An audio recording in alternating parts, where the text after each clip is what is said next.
제가 여러분에게 한 가지 묻겠습니다. 여러분은 구원을 받으셨습니까? 다시 한 번 더 묻겠습니다. 예수님을 믿으십니까?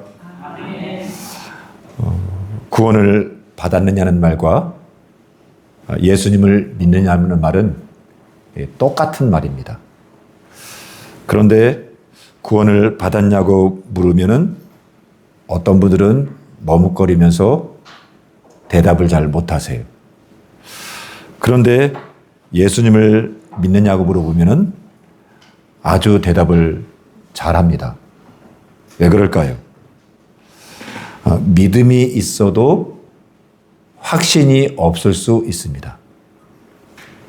제가 다시 한번 말하겠습니다. 우리 안에 믿음이 있어도 확신이 없을 수 있습니다. 영국의 존 라일 목사님은 믿음과 확신을 뿌리와 꽃에 비유했습니다. 뿌리와 꽃으로 믿음과 확신을 설명을 했는데, 믿음은 뿌리와 같고 확신은 꽃과 같다고 했습니다. 뿌리가 없는 꽃은 없어요. 마찬가지로 믿음이 없는 확신은 없습니다. 하지만 뿌리는 있는데 꽃은 아직 피지 않을 수 있습니다. 믿음이란 뿌리는 있지만 확신이란 꽃이 아직 피지 않을 수 있는 것입니다. 그래서 믿음은 있지만 확신이 없을 수 있습니다. 예를 들어 보겠습니다. 복음서에서 베드로라는 사도가 예수님을 그리스도라고 고백을 했습니다. 베드로는 분명히 믿음이 있었죠. 그런데 예수님이 잡히시던 밤에 한 요동이 베드로한테 너도 그 도당이다. 너도 그 당이다. 라고 하니까 베드로가 아니라고 그래요. 그것도 3번씩이나. 자기가 예수님을 믿는 것을 감추는 거예요. 그런데 사도행전에 가서는요, 사람들을 두려워하지 않아요. 길에 나가서 막 사람들에게 자기를 죽이려고 하는 사람들까지 막 예수님 믿으라고 전해요. 이것은 확신입니다. 복음서에서 베드로는 믿음이 있었지만 확신이 없어서 계속 왔다 갔다 흔들리는데, 성령의 불을 받은 다음에는 확신이 생겨가지고 흔들리지 않는 것입니다. 제가 한 번 더 이야기하겠습니다. 믿음이 있어도 구원의 확신이 없을 수 있습니다. 그렇지만 확신이 없어도 믿으면 구원을 받은 것입니다. 믿음은 있지만 아직 확신이 없는 분들에게 확신이란 이 꽃이 활짝 피기를 예수님의 이름으로 축복합니다. 전에 구원파가 믿는 사람들한테 이렇게 물어봤어요. 당신 구원받았냐고. 그래서 구원받지 못한 확신이 없다. 그러면은 당신이 구원받지 못했다. 이랬어요. 하지만 이거 아니에요. 이거 이단입니다. 확신이 없어도 믿음이 있으면 구원받은 것입니다. 내가 구원받았는지 확인하는 방법은 내 속에 예수님을 구주로 믿는 믿음이 있는지 확인해 보면 되는 거예요. 신앙생활하면서 한 번씩 내가 구원받았는지 내 속에 믿음이 있는지 확인해 보시기를, 물어보시기를 주님의 이름으로 소원합니다. 요한일서 5장 13절에 이렇게 말씀합니다. 내가 하나님의 아들의 이름을 믿는 너에게 이것을 쓰는 것은 너희로 하여금 너에게 영생이 있음을 알게 하려 함이라. 고린도전서 13장을 믿음장이라고 하죠. 그리고 15장을 부활장이라고 하죠. 요한일서 5장은 이렇게 말해요. 확신장. 여기서 3가지 확신을 말하는데 그 중에 하나가 무엇이냐면요, 믿음의 확신인데 여기에 보면 이렇게 되어 있습니다. 너희에게 영생을 영생이 있음을 알게 하려 함이라. 알게 하려 함이라. 이건 무엇이냐면은 확신을 갖게 하기 위함이다. 이런 말씀입니다. 요한이 편지를 쓰는데 안 믿는 사람한테 쓰는 게 아니고 믿는 사람에게 쓰는데 그 믿는 사람들한테 확신을 주기 위해서, 구원의 확신을 주기 위해서 요 편지를 쓴다. 요게 요한일서 5장의 내용입니다. 확신의 꽃이 활짝 피어서 어떤 상황에서도 흔들리지 않고 평안을 누리고 베드로처럼 사람들에게 담대하게 예수님을 전할 수 있는 믿음의 꽃이 피기를 주님의 이름으로 축복합니다. 하나님께서 기도를 부르셨습니다. 그런데 의심이 생기는 거예요. 믿음은 있는데 왔다 갔다. 이게 진짜야? 가짜야? 기도원이 하나님의 부르심을 확인하는 내용이 오늘 읽은 본문 말씀입니다. 구약성경에는 종종 제2위 되신 성자 하나님께서 사람의 모습으로 이 땅에 내려오셔서 사람들에게 자신을 보이셨어요. 이것을 신학자들은 이렇게 말해요. 구약에 나타난 그리스도. 이렇게 표현을 하는데, 기도는 사람의 모습으로 이 땅에 내려오신 그리스도를 만난 것입니다. 창세기 18장에는 아브라함이 사람으로 내려오신 하나님, 그리스도와 두 명의 천사를 만나는 장면이 있습니다. 히브리서 기자는 이 사건을 언급하면서 우리도 부지 중에 천사를 대접할 수 있다고 기록하고 있습니다. 그리스도께서 제2위이신 성자 하나님께서 기도원에게 너는 가서 이 너의 힘으로 미디안에서 이스라엘을 구원하라고 했고 너는 미디안 치기를 한 사람 치듯 하리라고 했습니다. 그런데 기도는 자신에게 말씀하시는 이분이 하나님이 맞는지, 정말 하나님 맞는지 확인을 하고 싶었습니다. 기도는 자신의 부르심이 진짜인지 확인하고 싶었습니다. 그래서 표징을 요구하는데 17절 우리 같이 읽겠습니다. 시작. 기도원이 그에게 대답하여되 만일 내가 주께 은혜를 얻어왔어 하면 나의 말씀하신 이가 두 주 되시는 표징을 내게 보이소서. 여기 표징이라고 했죠? 이 표징이라는 말은 표적, 사인, 표적, 증거, 그리고 기적이라는 뜻입니다.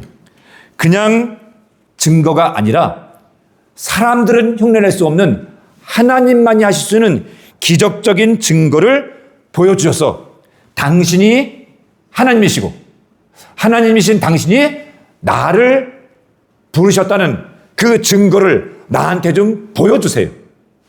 이런 의미가 오늘 읽은 17절의 말씀입니다. 기도원은 믿음이 있었어요. 그런데 확신이 없는 거예요. 왔다 갔다 하는 거예요. 기도는 지금 하나님의 부르심, 그 다음에 이 부르심에서 나가 있는 이 사명, 이 중간에 이 기로에 서 있는 것입니다. 그래서 부르심을 확인하고 또 확인하는 것입니다. 여러분, 인생을 살면서요, 인생의 진로가 있죠? 이 앞길을 인도하심이 있습니다. 또 직장을 선택하고 결혼하고 중요한 수술을 하고 삶의 방향을 이렇게 결정하는데 어떤 것이 옳은지, 어떤 것이 맞는지, 어떤 것이 하나님의 뜻인지 염려가 되고 걱정하고 그럴 때가 있습니다. 그럴 때 여러분 그냥 대충 한번 기도하지 마시고 또 확인하고 또 물으시고 또 기도하시고 또 하나님께 여쭈시는 하나님의 자녀 되기를 주님의 이름으로 축복합니다. 기도원에게 표징을 주신 하나님께서 우리에게도 동일하게 표징을 주신 줄 믿습니다. 찬송가 185장 3절에 이렇게 되어 있습니다. 하나님의 사랑과 그 크신 은혜를, 하나님의 사랑과 그 크신 은혜를 늘 의심하면서 안 믿는 자에게 이렇게 했어요. 하나님의 크신 사랑과 큰 은혜를 늘 의심하면서. 이게 뭐예요? 우리는 연약하다는 거예요. 이 찬송가를 지는 사람이 연약해가지고 하나님의 큰 은혜가 의심이 되는 거예요. 늘 의심하면서. 예. 늘 의심하면서 안 믿는 자에게 예. 이 내 작은 입으로 작다는 거예요. 믿음이 연약하다는 거예요. 그런데 물으라는 거예요. 여쭈라는 거예요. 여러분, 저와 여러분이 하나님이 나를 부르셨는지, 내가 하나님의 자녀인지, 나를 여기에 보내셨는지 확인하고 또 확인하고 물으시고 또 물으시는 하나님의 자녀 되기를 주님의 이름으로 축복합니다. 도마가 나는 믿을 수 없어. 나 거기 손에 만져보고 그 손에 옆구리에 손을 넣어보지 않고는 나 안 믿어. 너희도 거짓말이야. 그런 예수님께서요. 너무 놀랍죠. 왜 이렇게 믿음이 없니? 그러지 않으시고 도마야 여기 만져봐. 여기 손 넣어봐. 그리고 믿음이 없는 자가 되지 말고 믿음 있는 자가 데려가시는 겁니다. 여러분 책망하지 않으셨어요. 여러분 뭐라 하지 않으셨어요. 오히려 주님의 부활의 증거를 보여주면서 여러분 증거를 확실하게 주셨습니다. 도마에게 증거를 주신 우리 하나님께서 저와 여러분에게 증거를 주실 줄 믿습니다. 기드온이 하나님께 기적적인 증거를 요구하자 하나님께서 기드온에게 그 기적을 허락하십니다. 우리 18절을 같이 읽겠습니다. 내가 예물을 가지고 다시 주께로 와서 그것을 주 앞에 드리기까지 이곳을 떠나지 마시기를 원하나이다 하니 그가 이르되 내가 너 돌아올 때까지 머무리라 하니라. 아멘. 여기 보니까요 하나님께서요 이렇게 대답하세요. 내가 너 돌아올 때까지 머무리리라. 여기 머무른다는 말을 개역성경은 기다린다 이렇게 번역했어요. 기다린다. 히브리어 성경에는 안다는 뜻도 있어요. 안다. 그러니까 하나님이 여기 머무르신다. 이 말씀은 내가 앉아서 너 올 때까지 기다리겠다는 뜻입니다. 서서 기다리는 거 아니에요? 앉아서 기다린다. 다시 말해서 너 올 때까지 내가 여기 앉아서 기다린다는 뜻입니다. 여러분 왜 하나님이 기도원을 기다리시죠? 왜 하나님이 여러분을 기다리실까요? 사랑하시기 때문입니다. 이 말씀에 나타나는 우리 하나님의 모습은 어떤 모습일까요? 기다리시는 하나님입니다. 우리 하나님이 저와 여러분을 기다리십니다. 여러분 부모가요 자식이 삐뚤어져요. 다른 사람 다 포기해요. 그런데 부모는 안 포기해요. 왜요? 사랑하기 때문에요. 애인이 군대 가면은요 아가씨가 애인을 기다려요. 왜요? 사랑하기 때문입니다. 우리에게는요 올 때까지 기다리시는 주님이 계세요. 여러분 우리가 올 때까지 기다리시는 예수님이 계신 줄 믿습니다. 왜요? 서현 목사를 사랑했어요. 여러분들을 사랑하시기 때문이 믿습니다. 탕자가 아버지의 자산을 가지고 먼 나라로 가가지고 창기와 함께 다 먹었어요. 다 날려버렸어요. 돈이 떨어지자 할 일이 없어서 돼지치기를 하면서 겨우겨우 목숨을 연명하다가 아버지 집으로 돌아갑니다. 상가가 멀어서 알아보기도 힘든데 아버지가 막 달려와서 이 모습이 가물가물해서 누군지 알아보지도 못하는데 아버지는 알아보는 거예요. 상가가 먼데 달려와서 아들을 맞이합니다. 아버지는 아들이 돌아오는 것을 도대체 어떻게 알았을까요? 아버지는요 아들이 나간 그 다음날부터 이 아들이 돌아올 때까지 매일같이 마을 입구를 쳐다보고 있는 거예요. 왜요? 아들이 올 거니까요. 아들을 기다리는 것입니다. 누가 먼저 제일 이 아들을 알아봤을까요? 아버지요. 누더기를 걸쳐서 도대체 알아볼 수 없는데 아버지는 그 사람이 아들인 것을 아는 거예요. 다른 사람 몰라요. 아버지는 아들을 측은히 여겼고 어긋맞서 안고 그리고 울었습니다. 기다림은 감격이고 사랑이고 은혜고 축복입니다. 하나님 아버지는 탕자의 아버지처럼 여러분을 기다리십니다. 탕자의 아버지처럼 여러분들을 눈이 빠지게 기다리십니다.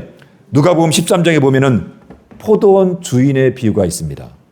주인이 자기 포도원에 무화과를 한 그루 심었어요. 3년 동안 열매가 없어요. 주인이 포도원지에게 땅만 버리니 무화과 나무를 베어버리라고 했어요. 포도원지가 대답합니다. 금년에도 그대로 주소서. 이후에 열매가 없으면 찍어 버리십시오. 포도원지가 금년에도 이렇게 말했어요. 이 금년에도라는 말은 해마다 주인이 무화과 나무를 찍어 버리라고 했는데 금년에도 그대로 두소서. 계속해서 이렇게 말했다는 뜻입니다. 무화과는 심는 해부터 바로 열매를 맺습니다. 주인이 해마다 와서 열매 없는 무화과 나무를 베어 버리라고 했는데 포도원지기는 해마다 금년에도 그대로 두소서. 열매가 없으면 이후에 잘라 버리소서. 여러분, 이 부에서 기다림의 의미는 무엇입니까? 열매가 맺힌다는 희망입니다. 여러분, 기다림은요, 희망이에요. 우리 하나님이 여러분을 기다린다는 것은요, 소망, 희망이라는 의미예요. 포도원 지기는 예수님이고요. 포도원 주인은 하나님이고요. 열매 없는 무화과는 저와 여러분이에요. 나 자신이에요. 여러분, 하나님은요, 예수님 말씀 믿고 나를 계속 기다리시고 예수님은 계속 나를 희망하시는 거예요. 여러분, 이 기다림은요, 너무 감격이고 너무 큰 은혜고 너무 큰 축복입니다. 희망이 있기 때문에 예수님이 나를 기다리는 거고요. 사랑이기 때문에 예수님이 나를 기다리는 것입니다. 하나님은 여러분이 예수님을 믿을 때까지 기다리시고 예배 마치고 돌아가시면 저 문을 다시 들어올 때까지 기다리시고 여러분들이 죽어서 천국 문에 들어올 때까지 우리 하나님이 여러분들을 기다리시는 줄 믿습니다. 하나님은 여러분을 기다리고 기다리십니다. 예수님을요, 바람 맞히지 마세요. 이사야 30장 18절에 그러나 여호와께서 기다리시나니 이는 너에게 은혜를 베풀려 하시며 일어나시리니 이는 너희를 긍휼히 여기려 하심이라. 대저 여호와는 정의의 하나님이시라. 그를 기다리는 자는 복이 있도다. 하나님이 여러분에게 은혜를 주시기 위해서 기다리시는 줄 믿습니다. 하나님은 다시 돌아오겠다는 기도원 말에 내가 앉아서 여기서 너 올 때까지 기다리겠다고 응답하셨습니다. 밀가루로 무교봉을 굽고 염소 새끼를 잡는 시간이 꽤 걸려요. 그런데 그 긴 시간을 다 기다리는 거예요. 상수리나무로 돌아온 기도원이 여호와께 예물을 드립니다. 우리 19절 말씀을 같이 읽겠습니다. 기도원이 가서 염소 새끼 하나를 준비하고 가루 한 에바로 무교봉을 만들고 고기를 소쿠리에 담고 국을 양푼에 담아 상수리나무 아래 그에게로 가져가 드리매. 저희 집에서요, 여기 보면 한 에바라고 했는데 저희 집에서 20kg 쌀로 5식구가 한 달 조금 넘게 먹어요.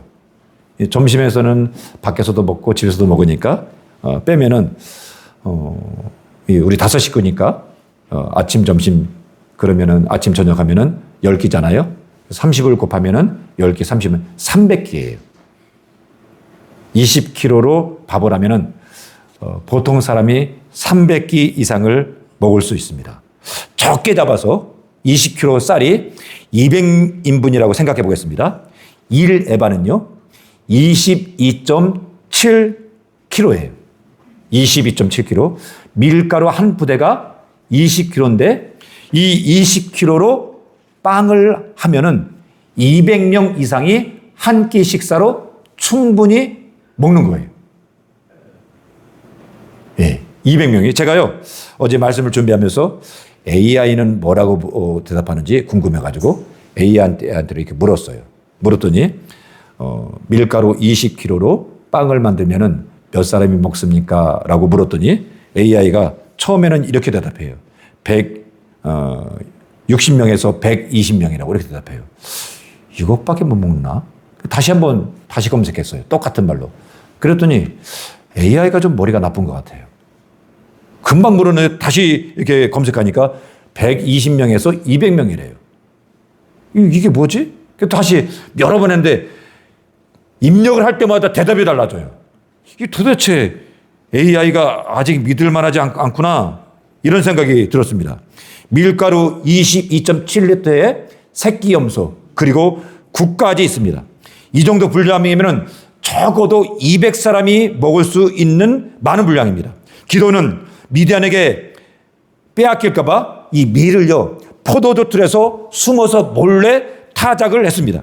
미디안에게 많은 것을 강탈당해서 먹을 것이 너무 부족했어요. 생명 같은 양식입니다. 이 정도 양식이면요 기드온 한 가족이 한 달을 버틸 수 있는 큰 양식입니다.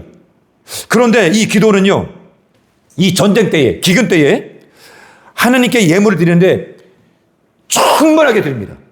혼자 사람의 모습으로 오셔서 그냥 바위에 앉아 계세요.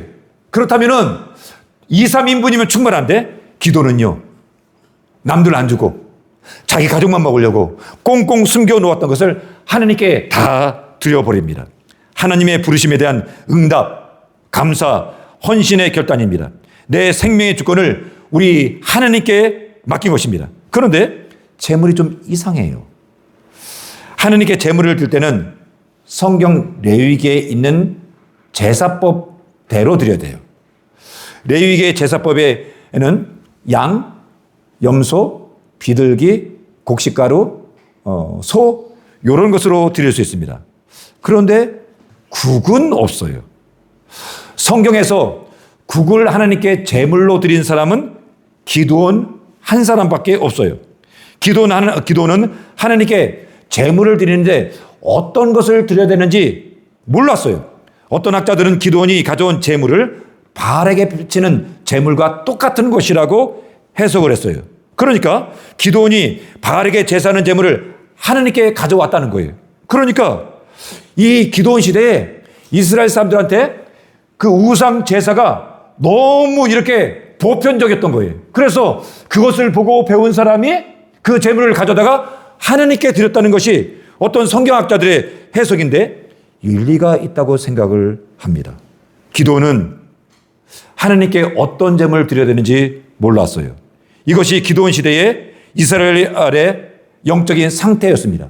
기드온 시대에 예배가 무너졌고요. 하나님의 말씀이 무너졌습니다. 이 기드온 시대는요, 이 신앙이 무너진 그런 시대였습니다. 지난 주간에 이 전에 같은 교회에서 사역하던 목사님이 저희 교회를 오셨어요. 새로 부임한 지 1년이 됐대요. 근데 그 교회를 갔는데 예배가요, 주일 예배 한 번밖에 없는 거예요, 일주일에. 주일 저녁 예배도 없고, 새벽 예배도 없고, 수요일 예배도 없고, 금요일 기도회도 없고. 그래서 이 성도님들을 모아놓고 장로님한테 예배를 수요일 예배도 하고, 주일 오후 예배도 하고, 새벽 예배도 하겠다고. 그랬더니 성도님들이 목사님 하지 말라고. 우리 해도 못 나가고, 하는데 안 나가면은 우리가 부담스러우니까 하지 말라고. 그래서 예배를 못 드리고 있는데, 금요 기도회만은 여러분이 나오든 안 나오든 아내 둘이 하겠다고. 그래서 금요 기도회만 하고 있다는 거예요. 그 교회 성도나 목회자를 제가 비방하고자 이런 말을 하는 거 아닙니다. 시대가 이렇게 됐습니다. 과거에는요, 예배 드리는 게 자연스러웠어요. 교회에서 예배를 안 드리면 왜 안 드리냐고 그랬어요. 그런데 지금은요, 교회에서 예배를 많이 드리면은 예배 드리는 것을 부담스러워하는 시대가 됐어요. 예배 안 드리는 게 물론 큰 교회는 안 그러겠죠. 자연스럽게 됐습니다. 코로나 이후에 많은 부분 예배가 무너졌습니다. 코로나가 끝난 지 4년이에요. 그건 제가 아는 사람들이요, 아직도 교회를 안 나가고 그냥 집에서 유튜브로 예배를 드리고 있다는 거예요. 교회 좀 나가라고. 그거 예배 아니라고. 여러분, 영상으로 드리는 예배는 예배 아닙니다. 그 예배 아니에요. 불가항력적으로 어쩔 수 없이 예배를 드려야 되는데 도대체 예배자가 없어요. 그래서 저 미국에 있는 가족들과 유튜브로 예배를 드릴 수는 있을 것 같아요. 그런데 지금은 평상시잖아요. 비상시 아니잖아요. 여러분, 그거 예배 아닙니다. 여러분, 예배를 대충 드리지 마시고 정말 잘 들으시기를 주님의 이름으로 축복합니다. 바른 예배를 회복하시기를 주님의 이름으로 축복합니다. 유튜브에 잘잘법이라는 게 있죠. 잘잘법, 잘 믿고 잘 사는 법, 이거의 약자인데 요 프로그램을 진행하는 김학철 교수에 대해서 조금 이야기하겠습니다. 김학철 씨는 장로교 통합 측의 목사고 연세대학교 교수예요. 잘잘법은 제가 어제 검색을 해보니까 구독자가 73만 8천 명이 넘어요. 73만 8천 명. 예, 엄청나죠? 제 설교가 유튜브에 있는데 아세요? 구독자가 몇 명인 줄 아세요? 저를 포함해서 25명이에요. 저하고 그분하고는 영향력이 엄청나게 달라요. 그럼 제가 이분의 그 강의를 좀 몇 번을 들었어요. 몇 번을 들었는데 저하고 좀 견해가 많이 달라서 비판하고자 하는 것이 아니라 견해가 달라서 제가 조금만 언급을 하겠습니다. 이 잘잘법에서 김학철 교수가 신약 성경에는 지옥이 23번밖에 안 나온다는 거예요. 지옥이라는 말이 23번밖에 안 나오기 때문에 지옥이라는 것이 그렇게 중요하지 않은 거라고 이렇게 이야기를 하더라고요. 그런데 성경에는요, 한 번 나와도 중요한 겁니다. 1.1핵도 중요한 거예요. 여러분, 하나님 말씀이 얼마나 중요한지 1.1핵도 천지가 없어질지언정 안 없어진다고 그랬어요. 예. 하나님 말씀이 1.1핵도 중요한 거예요. 23회 성경에 나왔다는 것은요, 정말 많이 나온 거예요. 성경에 23번이나 반복해서 신약 성경에만 나오는 내용이 많지 않아요. 여러분, 또 바울서신에서는요, 성경이 바울서신 13권입니다. 지옥이라는 말이 한 번도 안 나온다는 거예요. 그래서 바울에게는요, 지옥이 그렇게 중요하지 않다는 식으로 얘기를 하시더라고요. 김 교수는 지옥을 성경이 아니라 단테의 신곡으로 이렇게 설명을 했는데, 지옥은 단테의 신곡에서 하는 설명처럼 그냥 사람이 그림자처럼 사는 곳이라고 이런 식으로 설명을 하더라고요. 그 다음에 또 어거스틴의 말로 지옥을 설명했어요. 어거스틴은 악을 이렇게 설명했습니다. 악은 이 선의 결핍이다. 악은 선의 결핍이다. 요 사고를 연장해서 생각해 보면은 지옥이라는 것은 천국의 결핍이다. 이렇게 말을 했습니다. 이 말은 이 땅에서 천국의 삶이 없는 것이 지옥이라는 의미예요. 여러분, 지옥은요, 천국의 결핍이 아니라 그냥 지옥 실존이에요. 실제예요. 여러분, 천국이 없는 삶이 지옥의 삶이 아니라 천국과 지옥은요, 따로따로 실제로 존재하는 것입니다. 악은 선의 결핍이 아닙니다. 어거스틴의 말이 틀렸어요. 그리고 악은요, 아직까지 철학적으로도 신학적으로도 인간이 설명할 수 없는 부분이에요. 그런데 어거스틴의 틀린 말로 성경의 지옥을 설명하고 있는 것입니다. 요한복음 3장 16절에 우리 잘 아시죠? 하나님이 세상을 이처럼 사랑하사. 요 말씀을 인용하면서 하나님이 함께 하시는 삶이 천국이고 하나님이 함께 하지 않는 삶이 지옥이라는 것입니다. 이 말이 맞죠? 그런데 여러분, 이 말을 이렇게 오해하시면 안 돼요. 하나님이 함께 하시는 삶이 천국이라는 이 삶은 그 삶이 천국 같은 삶이지 진짜 천국은 아니에요. 여러분, 진짜 천국은 아닙니다. 그러니까 천국 같은 삶을 진짜 천국이라고 그래서 하나님이 없는 삶이 지옥이라고 말하는 것은 틀린 거예요. 여러분, 그 다음에 로마서 1장 말을 인용하면서 하나님을 거절하는 삶을 지옥이라고 했습니다. 아니에요. 하나님 없는 삶은 지옥 같은 삶을 맞지만 진짜 지옥은 따로 존재합니다. 성경은 철학이나 시나 문학책으로 해석하는 책이 아니고 성경은요, 성경 자체로 하는 거예요. 여러분, 성경 읽으세요. 그런데 정말 중요한 것은 무엇이냐면요, 성경이 나를 읽게 하는 거예요. 우리가 성경을 해석합니다. 그런데 성경이 나를 해석하는 거예요. 내 인생, 내 삶, 이것을 해석하는 거예요. 이게 바른 신앙이에요. 우리는요, 성경을 끌고 다녀서는 안 되는 거예요. 성경을 따라가는 삶을 살아야 돼요. 분당의 만락교회 김병삼 목사님이 어떤 기독교 저널에서 이런 인터뷰를 하셨어요. 제가 한번 읽어볼게요. 저는 예수 믿고 구원받으세요라는 말보다 예수 믿고 착해지세요라는 말을 좀 많이 하고 싶어요. 예수 믿고 구원받은 사람이 좀 착했으면 좋겠다는 생각입니다. 한국에는 많은 정치인들과 유력한 사람들이 많은 경우 크리스천이지만 그들에게서 크리스천의 성품이 드러나지 않아요. 목사님이 하신 이 말씀을 전체를 보면은 우리 목사님이 어떤 의도에서 이 말씀을 하셨는지 우리가 알 수 있습니다. 여러분, 예수님 믿으시죠? 구원받으셨죠? 착하게 살아야 됩니다. 그런데 이분이 훌륭하고 또 영향이 많은 목사님이지만 제가 감히 이분 말에 조금 주석을 하겠습니다. 덧붙이겠습니다. 김 목사님처럼 말씀처럼 예수 믿고 착해지라고 말하는 것은 예수님을요, 맹자나 공자 같은 인류의 스승으로 이렇게 격화시키는 거예요. 예수님은요, 인류의 스승이 아니고 인류의 구원자입니다. 인류의 구속자입니다. 예수 믿고 착해지세요 라고 할 것이 아니라 구원받은 사람은 착하게 살아야 됩니다. 이렇게 말해야 돼요.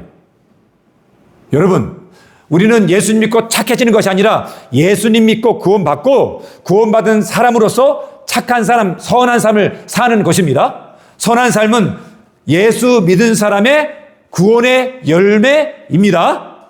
여러분, 기도원 시대에 이스라엘에는 예배도 무너지고 성경도 무너졌습니다. 신앙이 무너졌습니다. 기도는 정성을 다해 예물을 가졌습니다. 마음이 중요해요. 예배예요. 정성이 중요해요. 그런데 더 중요한 것은요, 성경 말씀입니다. 우리는요, 성경대로 예배하고 성경대로 기도하고 성경적으로 살아야 하는 것입니다. 오늘 우리 시대 그리스도인들이 많은 부분에 말씀이 무너졌어요. 예배가 무너졌어요. 혹시 여러분의 삶에 예배가 무너졌는데, 오래전에 무너졌는데 그대로 그 모습대로 산다면 이 시간 하나님 앞에 결심하세요. 내가 하나님 앞에 이 예배의 재단을 회복하겠습니다. 내 마음의 재단에 허물어진 이 재단을 다시 한번 회복해서 우리 주님 앞에 온전한 예배를 드리겠습니다. 이렇게 결심하시는 하나님의 자녀 되기를 예수님의 이름으로 축복합니다. 성경을 해석하려고 하지 마세요. 성경이 내 인생을 해석하도록 성경에 나를 비추세요. 성경을 끌고 다니지 마세요.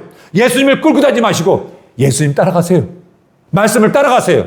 자꾸 성경을 가지고 이게 맞느니 틀느니, 죄송하지만요, 사람은요 그렇게 잘나지 않았어요. 여러분, 그렇게 안 잘났어요.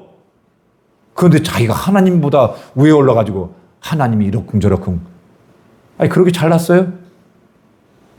예? 그런데 놀라운 일은 기도에 온전하지 않은 재물에 하나님께서요 불로 응답하셨다는 사실이에요. 하나님은 기도원에게 염소와 무교병을 반석 위에 놓고 그 위에 국을 부으라고 했습니다. 우리 20절 말씀을 같이 읽겠습니다. 하나님의 사자가 그에게 이르되 고기와 무교병을 가져다가 이 바위에 놓고 국을 부으라 하니 기도원이 그대로 하니라. 하나님이 지팡이를 고기와 무교병에 대자 반석에서 불이 나와 고기와 무교병을 태워버렸어요. 21절 같이 읽겠습니다. 여호와의 사자가 손에 잡은 지팡이 끝을 내밀어 고기와 무교병에 대니 불이 바위에서 나와 고기와 무교병을 살랐고 여호와의 사자는 떠나서 보이지 아니한지라. 기도니 가지고 온 재물은 하나님께 옳지 않은 재물이에요. 그런데 하나님은요 이 옳지 않은 재물에 어떤 말도 하지 않으세요. 그리고 그 재물을 그대로 받으세요. 재물이 탔다는 말은 하나님이 연락하셨다는 뜻입니다. 그것도요 아주 기쁘게 연락하셨다는 뜻이에요. 여러분, 성경을 가만히 읽어보세요. 믿음의 선지들이 하나님께 제사를 드리는데요, 하늘에 불이 내려와서 탔다는 말이 성경에 4번 있어요. 그리고 한 번은요 기드온인데, 이거는 하늘에서 내려온 게 아니라 바위에서 내려왔어요. 바위에서 나왔어요. 그러니까 성경에 하나님 앞에 드린 재물이 불에 탔다는 말이 딱 5번 나오는데 그 중에 하나가 기드온이에요. 그러니까 우리 하나님께 기드온 자리 제사를 얼마나 기쁘게 받았는지 알 수 있습니다. 여러분, 굳이 하나님께서 이 제사를 받을 필요가 있으십니까? 이 옳지 않은 제물을요? 하나님께 기도원에 연약하고 부족한 자리까지 이렇게 내려오신 거예요. 여러분, 십자가는요, 내 안에 불순하고 이교적인 것을요, 그냥 끌어안는 하나님의 사랑이에요. 내가 잘나서, 내가 옳아서, 내가 뭐를 잘해서 우리 하나님이 내 예배를 받으시고 나를 받으시는 것이 아니라, 여러분, 하나님의 사랑이, 이 십자가의 보혈이 흠투성인 우리의 모든 허물을 다 씻어버렸기 때문에 하나님이 나를 받으시는 거예요. 여러분, 이 기도원의 제사는요, 예수님 때문에 받으시는 거예요. 여러분, 기도원의 제사는요, 십자가 때문에 받으시는 거예요. 여기서 우리가 한번 주목해야 될 장면이 하나 있어요. 그것은 여호와의 사자가 지팡이를 제물에 대자 불이 반석에서 나와서 제물을 태우는 모습이에요. 이 기도원 사건은요, 사사기 6장, 7장, 8장에 기록되어 있는데 12명의 사사 중에서 이 기도원과 삼손 스토리가 제일 긴데, 이 긴 사사 스토리, 기도원 스토리를 이렇게 요약하는 사건이 요 장면이에요. 이 지팡이, 반석, 불. 이것은요, 진정한 능력이 어디에 있는지를 보여주는 사건인데, 불이 반석에서 나왔다는 것은 능력이 지팡이가 아니라 반석에 있다는 의미예요. 지팡이는 기도원을 상징하고, 불은 하나님의 능력을 상징하고, 반석은 예수 그리스도를 상징합니다. 이 기적은, 능력은 내가 아니라 반석이신 예수님께 있음을 보여주는 사건이에요. Not I, but Christ. 내가 아니라 그리스도. Not I, but Christ. 힘은 내게 있는 것이 아니라 그리스도에 있는 것입니다. 여러분, 우리가 기도하죠? 왜 기도할까요? 능력이 주님께 있기 때문입니다. 지팡이는요, 주인한테 붙잡혀 있으면 됩니다. 지팡이는요, 하나님께 붙잡혀 있으면 됩니다. 우리가 예배하죠? 왜 예배할까요? 능력이 내게 있지 않고 하나님께 있기 때문에 기도원처럼 예배하는 것입니다. 기도, 예배는 내가 지팡이인데 하나님께 붙잡혀 있다는 증표예요. 여러분, 기도를 포기하지 마세요. 예배를 포기하지 마세요. 기도는 내가 하나님이 아니라 하나님이심을, 내가 아니라 하나님이심을 고백하는 우리 믿음의 고백입니다. 이게 기도예요. 재물이 타는 것을 본 기도원이 그제야 그분이 하나님이심을 깨닫고 죽을까 봐 두려워합니다. 그때 하나님이 기도원이 죽지 않을 것이라고 말씀하십니다. 우리 22절 말씀을 같이 읽겠습니다. 기도원이 그가 여호와의 사자인 줄 알고 이르되 슬프도소이다. 주 여호와여, 내가 여호와의 사자를 대면하여 보았나이다 하니, 재물이 불에 타는 것을 보고 영적 눈이 떠져서 기도원이 하나님을 알아봤어요. 의심이 확신으로 이렇게 바뀌는 순간입니다. 재물이 타는 순간 이 불안, 염려, 걱정이 확신으로 바뀌었습니다. 우리에게도요, 이 과정이 있어야 됩니다. 성령의 불을 경험해야 합니다. 성령의 충만을 받아야지 내 확신이 없는 이 믿음이 확신이 생기는 거예요. 기도원은 두려움에 사로잡혔습니다. 하나님을 만나면은요, 그 큰 영광 때문에 두려워합니다. 그런데 이 과정이 우리에게 영적으로 체험돼야 돼요. 그래 우리가요, 하나님을 두려워하는 이 경험이 있어야 되지. 그래 우리가요, 영적인 눈이 떠져서 하나님을 하나님으로 확신할 수 있는 것입니다. 여러분, 저와 여러분이 이 과정이 있기를 예수님의 이름으로 축복합니다. 기도는 그 자리에 제단을 쌓고 그 제단을 여호와 샬롬이라고 부릅니다. 우리 24절 말씀 같이 읽겠습니다. 기도원이 여호와를 위하여 거기서 제단을 쌓고 그것을 여호와의 샬롬이라 하였더라. 그것이 오늘까지 아비에셀의 사람에게 속한 오브라에 있더라. 24절 이 말씀을요, 공동 번역 성경은 이렇게 번역했습니다. 우리 같이 한번 읽겠습니다. 시작. 그리하여 기도원은 거기에서 야훼께 제단을 쌓아 바치고는 그 제단을 안심시켜 주시는 야훼라 이름을 지어 불렀다. 그 제단은 이날까지도 아비에젤의 성 오브라에 서 있다. 공동 번역 성경은요, 여호와 샬롬을 이렇게 말했어요. 안심시켜 주는 여호와, 안심시켜 주시는 야훼. 주님은요, 우리를 어떻게 해주신다고요? 안심시켜 주신대요. 걱정하지 말아라. 두려워하지 말아라. 그러니까 걱정 근심하는 건 뭐예요? 세상이에요. 여러분, 우리 하나님은요, 안심시켜 주십니다. 제단의 이름이 여호와 샬롬, 안심시켜 주시는 야훼, 예배가 우리한테 샬롬을 준다는 말씀입니다. 여러분, 예배가 우리한테 평강을 주십니다. 이 제단이 우리한테 안심을 시켜줄 믿습니다. 미단이 언제 올지 몰라 불안해서 이 포도주 틀에서 불안해하며 숨어서 미를 타작했던 기드온이 이제 두려워하지 않아요. 담대해졌어요. 평강해졌어요. 여러분, 저와 여러분이 두렵다면 예배하시길 바랍니다. 예수님 부르시길 바랍니다. 예배가 무너졌습니다. 우리 시대는요, 성경이 무너졌어요. 기도가 무너졌습니다. 말씀이 무너졌습니다. 무너진 이 마음의 재단을 회복해서 우리 주님 앞에 온전한 예배 드리시는 하나님의 자녀가 되기를 예수님의 이름으로 축복합니다.